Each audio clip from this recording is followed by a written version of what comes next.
गर्भवती महिला ठारू लांच नेउथिला बेले धरा पड़िले डाक्टर अशोक दास। सूचना अनुसार कलाहांडी जिला मुख्य चिकित्सालय कार्यरत वरिष्ठ स्त्री और प्रसूति रोग डाक्टर अशोक दास माणिकपदर गाँवर लक्ष्मीप्रिया माझी नामक जन गर्भवती महिला ठारू अस्त्रोपचार पाई 6000 टंका मागिथिले।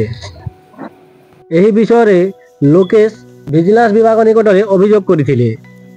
योजनाबद्ध भाव में डाक्तर 6000 टंका लांच ग्रहण करुवा बेले चढ़ाऊ करथिला विजिलेंस विभाग और डाक्तर ठारू रंगबोला नोट जबत करथिला। डाक्तर सरकारी बासभवन चढ़ाऊ समय विजिलेंस दल को 96,950 टंका मिली सूचना मिली। सरकारी बासभवन व्यतीत नयागढ़ ठारे थिबा डाक्तर को पैतृक बासभवन मंदिर विजिलेंस चढ़ाऊ जारी रखि सूचना रही। सहित विजिलेंस डाक्टर अशोक दास को गिरफ्त कर जना पड़ी।